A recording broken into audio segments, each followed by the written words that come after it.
Everybody ready?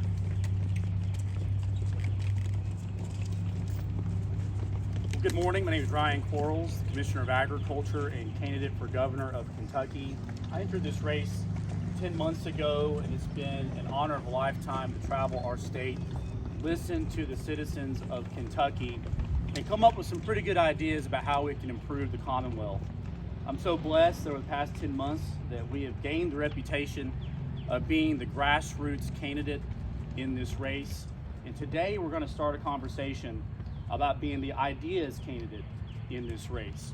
Every week between now and May 16th, we're going to be releasing a bold idea for Kentucky, what we'd like to call a Kentucky Common Sense Plan. Today will be the first of weekly announcements of ideas that I think will benefit our state. Ideas that may need some working out and get the details right, but as the Commissioner of Agriculture the past 8 years, my leadership style has been one of building consensus and getting the public policy right. And so the first announcement of two today is that come to expect this every week. Every week we'll be unrolling a new idea that I think will help benefit the citizens of Kentucky. And with just 10 weeks left until May 16th and about 76 days to go, let's kick off the dialogue and battle of ideas in this governor's race. So today we mark the first announcement. It's time for Kentucky to pass a responsible medical marijuana piece of legislation that helps benefits patients across Kentucky. As your Commissioner of Agriculture the past 8 years, I have run the hemp program in our state. There's no candidate better positioned in this race to have a conversation about what the framework would be like to help pass a responsible medical marijuana bill through the General Assembly and make it about a few things. Number one, it needs to be dialogue between a doctor and their patient and keep big government out of it. Number two, if we're talking about medication, let's not tax it. Let's treat it like other forms of medication as well. And number three, is that we're going to let our citizens use products that are derived by the cannabis plant, and that includes Kentucky hemp, which is already legally grown, or new varieties which could be introduced. Let's make sure Kentucky farmers have the ability to benefit from this public policy change as well. As your next governor, I will work with the Kentucky General Assembly to get this passed within the first year in office. And why do you think this is such a big issue? Well, Andy Beshear and his executive orders have muddied the water on this issue. I've talked to healthcare providers, I've talked to patients, that his executive orders, by bypassing the General Assembly, has caused confusion. And what we need is to have a conversation that is proactive, one that does not bypass the General Assembly. As your commissioner, I come to these halls every spring. Some years we pass a half dozen bills, sometimes we pass 10 bills here at the Kentucky General Assembly. And as a former legislator, I feel like I have the ability to work with the General Assembly and not sue them constantly like the current governor is doing. I think that this is an access to care issue for many Kentuckians across our Commonwealth. We want to do it legally as well, not just through executive order, but by having conversations, consensus-driven, bipartisan support that gets the policy right. And let's not forget that this is about therapeutic treatment as well. So today I'd like to thank you all for coming out. I'm happy to field a few questions, but I encourage you to tune in every week as we unleash another Kentucky bold idea with our Kentucky Common Sense Plan as we lead up to the May 16th primary. Thank you all for coming out today. Do you support the bill of Senator West to legalize medical marijuana? I've not read the details of that bill, but what we do know is that we need to make sure that we have consensus on this. I know there's been several bills filed. There's been bills filed in the past. But again, I'm the guy that's run the Kentucky hemp program for the past 8 years, working with law enforcement and working with our stakeholders to make sure we get it right.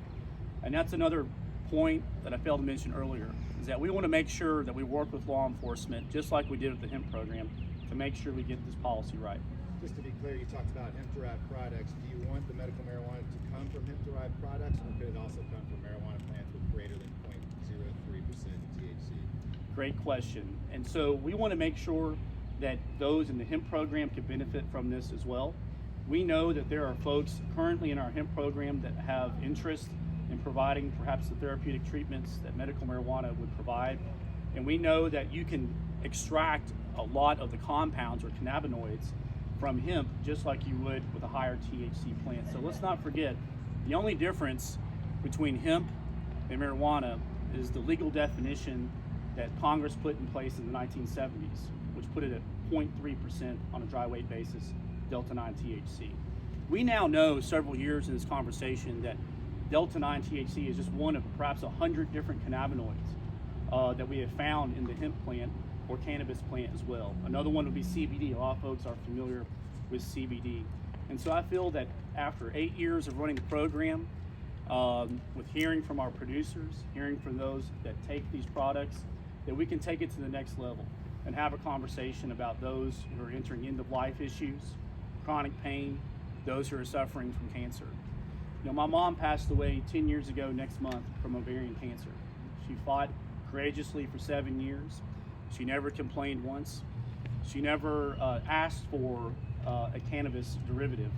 But for those patients that I think are in similar end-of-life stages, I think that they deserve therapeutic treatments that are available in other states. But let's make sure it's done legally, because I know there's a lot of people out there that are self-medicating right now. So let's give them a framework that has humaneness about it, but also gets it right. Do you believe the governor's executive order has any good to it, has done any good to it as far as the state is concerned? Well, I'll tell you what it doesn't do. It doesn't include Kentucky agriculture. And as a farm kid and somebody that advocates for our farmers every day, his executive order left Kentucky agriculture and farmers completely out in the cold. And so we want to make sure that we have a Kentucky-driven medical cannabis policy that lets Kentucky farmers benefit from this. What do you think should be done with Delta 8? Beat the Senate, get this through the Senate when it's been defeated there a couple times already. How do you plan on taking that on? Well, like I said before, some years we pass 10 bills during the General Assembly session. Sometimes we pass a few less. But I'm going to have the attitude that I've brought to the Commissioner's office of one of consensus-driven policymaking. That I believe that over the course of the next year, we can find common ground to get something that works for Kentucky. And again, is focused on that doctor-patient relationship. And as a former legislator myself, I know that one of the first lessons I learned while serving 5 years in the General Assembly, and again, remember, when I served in the General Assembly, I didn't serve a single day in the majority party, but yet I got legislation passed. That I think I have a track record of getting things done. One of the lessons I learned is that politics is about relationships. And that's something that I have right now. And unlike Andy Bashir, I'm not going to be spending my time suing the General Assembly if they disagree with me. Do you believe the majority of Kentuckians are for medical marijuana? I think so. I think that we're at a point where we've learned a lot. We've learned a lot through our hemp program, particularly with the cannabinoids, that a lot of Kentuckians perceive a benefit from this. And so I want to surround myself by the experts. I want to surround myself by those that are a lot smarter than I am to make sure that we get this policy right. But I think that most Kentuckians, at least the ones I've talked to, would consider approving something that's narrowly in scope. One, again, that relates back to the doctor-patient relationship. What do you propose to do with Delta 8 products? Well, they need to be regulated. We have had confirmed deaths in America from the consumption of Delta 8. I met with the FDA 2 weeks ago in Washington, D.C., and their deputy commissioner, Dr. Connie Woodstock, openly admitted that Americans have died by ingesting Delta 8. And I think that it's wrong that anybody can walk down to a gas station in Kentucky and buy products that would have adverse effects.